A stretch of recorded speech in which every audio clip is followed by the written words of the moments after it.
Well, and that's the thing that for me was so eye-opening because I know I'm pretty conversational on things like the NAR, New Apostolic Reformation, the seeker-sensitive movement, progressive Christianity, of course, prosperity gospel. But what your book did was explain what they all have in common. In fact, I almost just as a fun little question, I was almost gonna ask you, pick one of these. Pick NAR, seeker sensitive, prosperity gospel, progressive Christianity. Just pick one. Tell us what it is and why it's called New Thought. Because you really did do that with this deep research you did. And I just, man, there's so many places I wanna go with this interview, but maybe I'm gonna start with where you've started.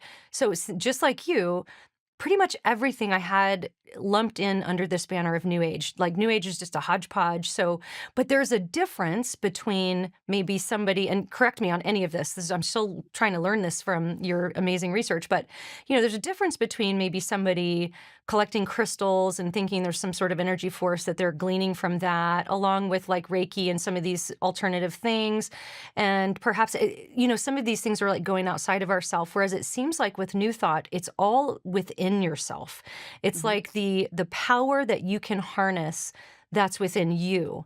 And that is perhaps why it is so malleable and can take different forms and inform different movements that Mhm. might have not a lot of other things in common, except it's just like the power of you. Just what are your Mhm. thoughts on that? Yeah, so first, it's not necessarily NAR. I would say it's word of faith. Word of faith, Okay. they definitely overlap to be sure, but the specifics of the chapter that go into that are the word of faith movement, which But don't inevitably you is quote Bill a Johnson in Physics of oh Heaven and yeah. all of that? Because that's Mhm. that's NAR, right? Yes, and so here's the thing is that the word of faith came as a almost like an informant for anything health, wealth, prosperity. Individual apostolic and prophetic movements within like the NAR would be almost like an offshoot of word of faith is kind of the Right. way I Okay, put it. sure. And Yeah.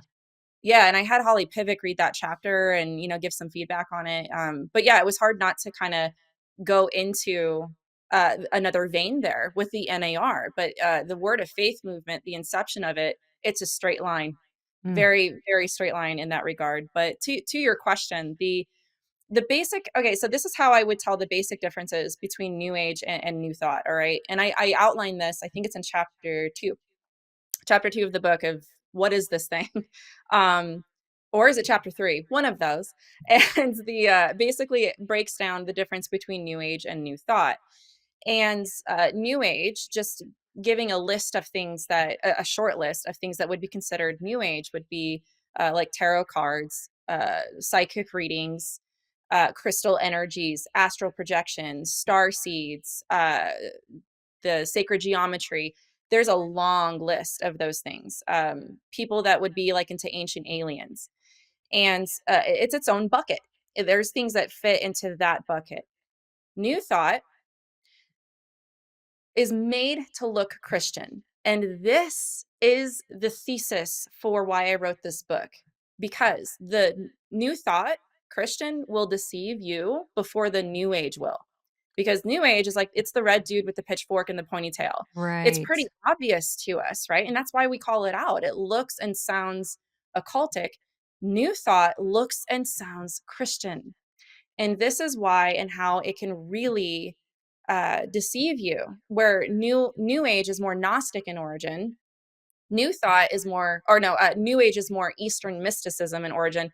New thought is more Gnostic, right? So it has these Christian underlines. People in new thought would say that they are Christian in origin, that what they teach and believe is actual true Christianity. And so, to define that a little bit more, the easiest way that I would put it, and I even think I say this in the book, is you can take every Christian term in ever in the Bible, even the whole Bible itself, and you redefine it with a metaphysical Christian definition. And let me define metaphysical because even philosophers that hear that uh, they're confused. They're like, "What does that mean?"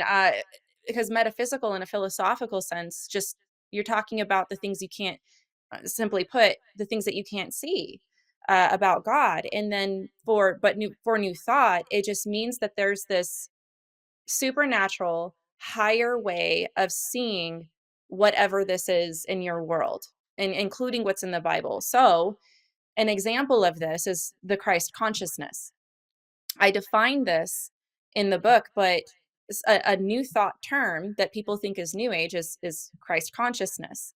We hear Christ and we know what that means. We know it means Messiah, the anointed one, but not a new thought. Remember, it's beyond the physical. It's beyond what you're seeing. There's a higher meaning there. So, when Jesus is called the Christ, it's important to understand that a new thought, Jesus is a man, a person, a human being, just like you and me. That's where we can relate to him and he relates to us. But then there's this dormant inner divinity that he obtained called the Christ. He became conscious of it. He obtained the Christ.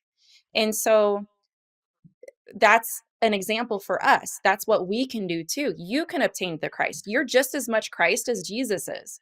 When he claims the I am, that's another very big new thought word, I am affirmations. Uh, you're just as much the I am as he is, because the Christ is within.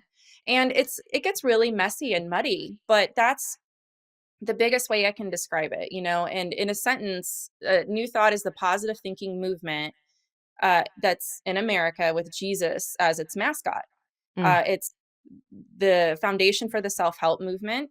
Uh, there's intertwined, company, if you will, of progressive Christianity.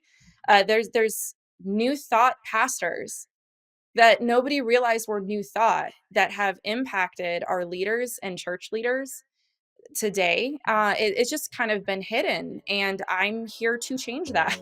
I want yeah. people to know what this is and not to like lump it into the new age bucket. It is a different movement.